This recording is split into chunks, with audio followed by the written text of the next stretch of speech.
we often move through life believing we have, intuitive control over our finances, our choices, especially when things get uncertain. Hmm. But the truth is that control, it really relies on some quite detailed, specific legal foundations. Absolutely. It's not automatic. So today we're doing a deep dive into the source material, covering three, I think, essential pillars of control. Who speaks for you when you can't, how agreements actually stick, and crucially, how your assets, your wealth, are owned. That's exactly the mission. This dive is about getting you that essential knowledge, quickly but properly. We're identifying those specific legal tools that determine who acts for you, how deals are enforced, and how your property is owned and, importantly, passed on. Right. And we're starting with delegation, deciding who steps into your shoes. Well, that feels like the most personal and critical decision, doesn't it? It really is. So we're unpacking the powers of attorney. Okay, let's get into this. So when you set up a power of attorney, you're the donor. That's the person giving the power. And the person acting for you, they're the done, or more commonly just called the attorney. Right, the attorney, not necessarily a lawyer then. No, not at all. It can be anyone you trust. But there are baseline rules. Mm-hmm. Both of you, donor and attorney, must be 18 or over. Uh-huh. And crucially, both must have mental capacity when it's set up, plus a key safeguard for financial powers. The attorney can't be bankrupt. Makes sense. So the most basic one, that's the ordinary power of attorney. Exactly. The ordinary power of attorney, or POA, think of this as the convenience option. Maybe you're going abroad, need someone to handle paperwork, sign closing documents on a house sale while you're, say, stuck somewhere else. So practical things, what kind of scope does it have? It's generally broad for financial stuff. Dealing with bank accounts, paying bills, managing investments, buying or selling property. But there are limits, right? They can't just do anything. Definitely limits. The attorney can't just, use the power for their own benefit. That's a huge restriction. And any gifts they make or even purchases on your behalf, they need to be reasonable. Reasonable in size. And they should reflect what you would normally do, your past behavior. Wait, I have to stop you there, because that limitation you mentioned, the convenience aspect, that sounds like it hints at a massive problem. A kind of legal ticking time bomb. That's precisely it. You've hit on the critical fundamental flaw of the ordinary POA. Which is? It ceases the moment the donor loses mental capacity. Ooh. So if you have a sudden accident or an illness, Yeah. and you can no longer make decisions for yourself, poof, that ordinary POA instantly becomes useless. Just evaporates. Exactly. The tool vanishes right when you or your family might need it most urgently. Wow. Okay, so that single fact, that must be why the law changed, moving towards something more enduring. Absolutely. That led to the older enduring power of attorney, the DPA. They could be set up until late 2007. Okay, so some people might still have those. Yes. And if you made one before that date, it's still valid. It can still be registered. And the key benefit was it did continue if you lost capacity, but it was mainly focused on property and finances. And that enduring idea that was then formalized properly. It was under the Mental Capacity Act 2005. Yeah. That brought in the lasting power of attorney, the LPA. And the LPA is really what you need to focus on today if you're planning ahead, because it's designed specifically for incapacity. Right. And I understand there are two types of LPA. Two crucial types, yes. First, the Property and Affairs LPA. This one needs to be registered with the Office of the Public Guardian, the OPG, before the attorney can use his powers. So there's a formal step there. Yes, registration is key. This LPA is your financial control tool. And interestingly, you can choose for it to operate while you still have capacity, perhaps just for convenience like the old ordinary POA. Okay, so it can start early if needed. What's the second type? The second type plugs that huge gap left by the ordinary POA. It's the Personal Welfare LPA. Personal welfare, so not about money. Exactly. This one is unique. The attorney can only make decisions once the donor has officially lost mental capacity, not before. And what kind of decisions are we talking about? Really crucial personal things. Decisions about your daily care, where you live, consenting to or refusing medical treatment. Stuff an ordinary POA simply cannot touch. That feels incredibly important. You mentioned registration with the OPG. It sounds a bit bureaucratic, maybe? Is it just paperwork? Oh, it's much more than paperwork. Yeah. It's fundamentally a safeguard. It's about protection. Hotel. Well, when you apply to register an LPA, there's a notification process. You, the donor, get to name up to 5 specific people who must be told the LPA is being registered. Ah, so other people get brought into the loop. Yes, and those people have a legal right to object. Maybe they think the chosen attorney isn't suitable, or they suspect undue pressure was applied when you made it. I see. So it's a check, a way to prevent potential abuse. Precisely. That scrutiny is essential. It's designed to stop misuse before it starts. For the older EPAs, the rule was slightly different. The donor and at least 3 relatives had to be informed upon registration. But the principle is the same. Oversight. That's fascinating, a really critical area of, well, controlling your future self in a way. Okay, so if delegation controls who acts for us, the next piece is contracts, which control how those actions, or any agreement really, are legally enforced. Let's shift from personal delegation to control over agreements. Right. And when we look at contract law fundamentals, and this is relevant to almost every financial product or service you use, there's a basic structure needed for any promise to be legally binding. The building blocks. Exactly. You need a clear offer and an acceptance of that exact offer. No qualifications. Okay. You need capacity. Generally, that means being 18 or over and of sound mind. Scotland's slightly different, 16, but with protections. Got it. What else? Critically, you need consideration and intention. Okay, let's focus on those two. Consideration and intention. Because they feel like the core of a real deal, not just a casual chat. Consideration. It isn't always just cash changing hands, is it? No, absolutely not.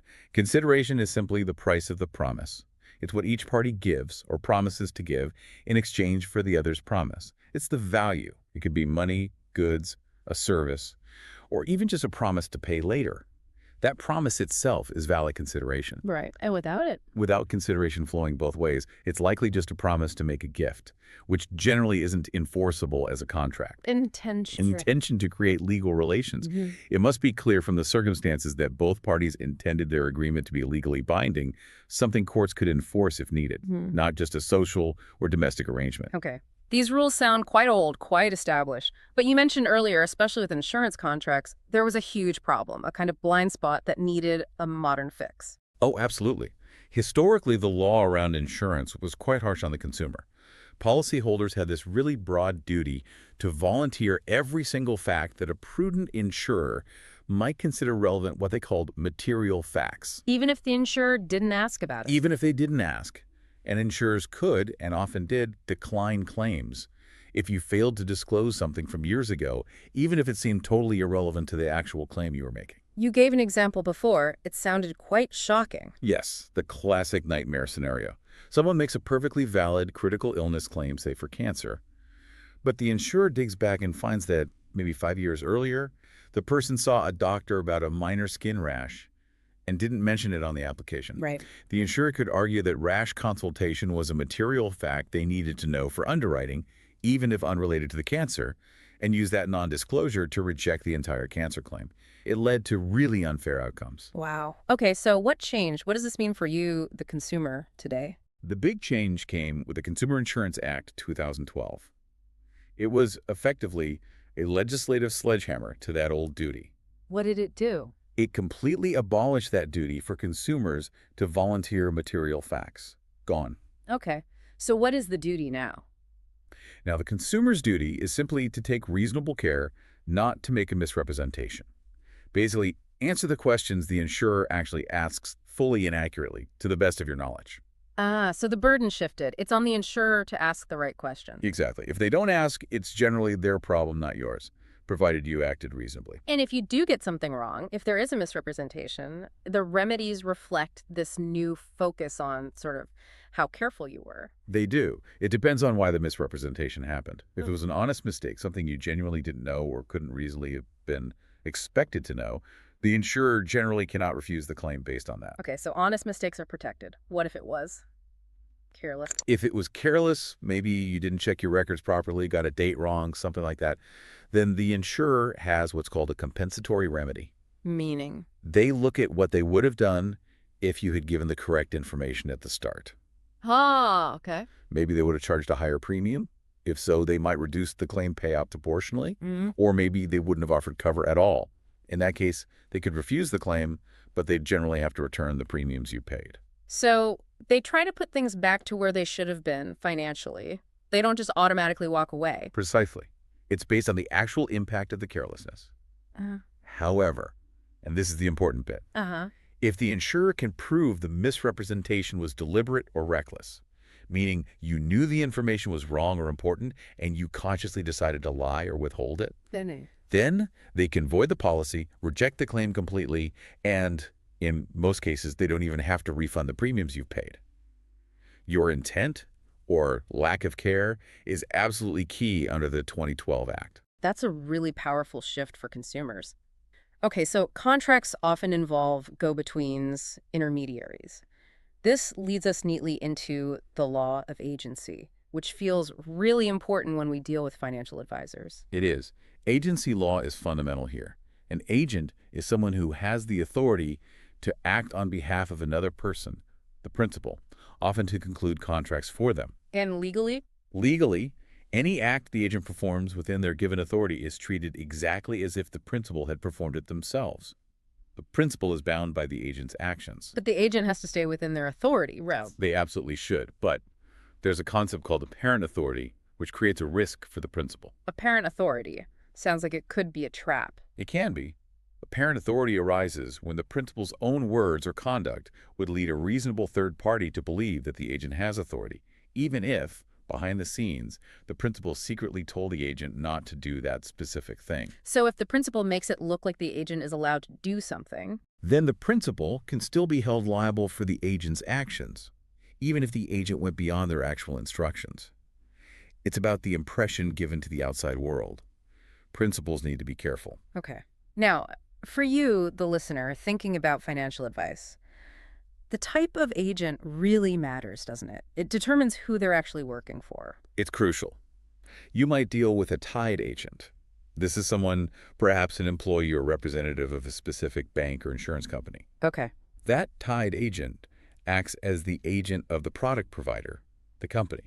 Their legal duty, their loyalty, is primarily to that company whose products they're selling. Right. And the alternative? The alternative is an independent financial advisor, or IFA.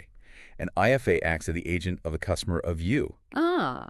Their legal duty of care, their primary loyalty, is to your best interest when they are recommending products or strategies. It's a fundamental difference in where the legal responsibility lies. That distinction is huge. Okay, that flows perfectly into our third and maybe the most permanent area of control we're discussing. How you actually own your assets, particularly property, and how that affects what happens next. Succession. We need to be clear about who owns what. Yes, and property law makes a basic distinction first. Real property, or realty that's land and buildings, things that are immovable, Okay. versus personal property, or personality, sometimes called chattels. Mm-hmm. These are movable things, historically even cattle. But today, think furniture, cars, investments like shares, bank accounts. And there's a legal difference in remedies, too, historically. Yeah, originally, if someone wrongly took your real property, the courts aimed to restore the actual property to you. For personal property, the remedy was often just monetary compensation. But the key ownership structure we need to unpack applies mainly to real property, though it can affect other assets held jointly. You mean how property is owned when there's more than one owner? Exactly. And here we need to split ownership into two layers. There's the legal owner. That's the person or people whose names are on the official register, like the land registry title deeds. They're the ones who can legally sign the documents to sell or mortgage the property. Okay, the paper owner. Kind of, yes. Yeah. But then there's the equitable owner, or the beneficial owner. And they are. They hold the value, the economic interest. They're the ones entitled to the proceeds when the property is sold, or the rental income. The legal owner manages the asset. The beneficial owner enjoys the wealth. Often they're the same people, but not always. Right. And the difference between the two main ways people jointly own property, Uh-huh. especially their homes, you said this is where wills often come unstuck. It truly is. This is the point where perfectly good intentions laid out in a will can be completely overridden by the type of ownership. It's critical. The first structure is joint tenancy, or JT. Okay, joint tenancy. What defines that? Under a joint tenancy, the owners don't have distinct separate shares. Legally and beneficially, they are treated as owning 100% of the whole property together. Owning the whole thing together. Yes. And the absolutely crucial principle that flows from this is the right of survivorship. Survivorship. What does that mean in practice? It means that when one joint tenant dies, their interest in the property simply vanishes. It doesn't form part of their estate. Instead, the entire ownership passes automatically and instantly to the surviving joint tenants. Automatically. Regardless of what their will says. Completely, regardless. The right of survivorship overrides the will. It overrides the rules of intestacy. If there's no will, it's an automatic legal operation. Wow. So use the Jason and Jenny example you mentioned. Right. A typical married couple buys a house as joint tenants, If, say, Jason dies, Jenny automatically becomes the sole owner of the entire house.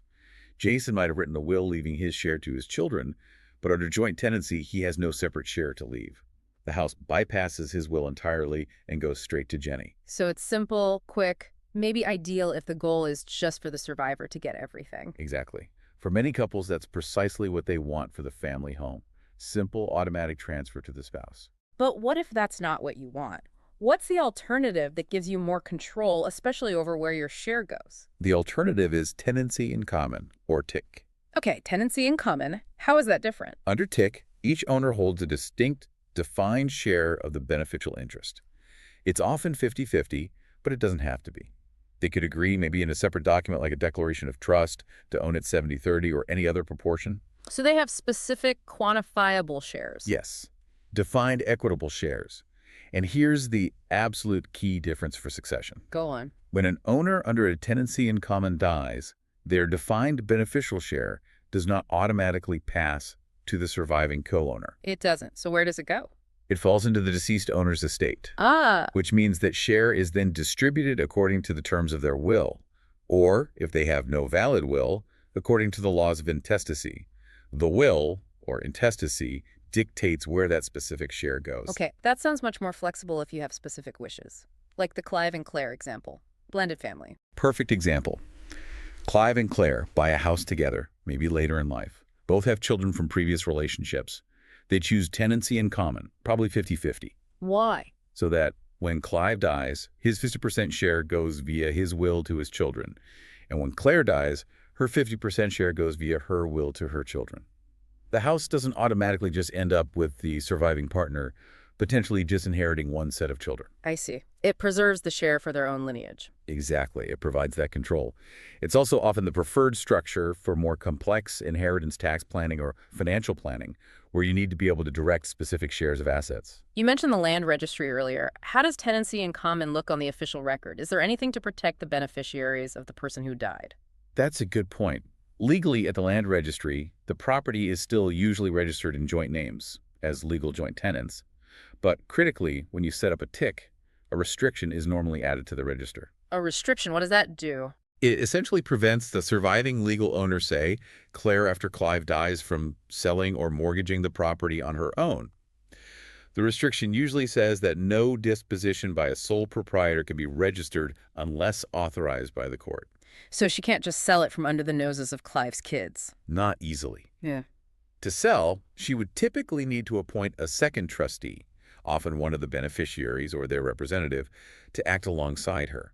That second trustee's role is to ensure that Clive's share of the sale proceeds is protected and paid out correctly to his estate for his beneficiaries.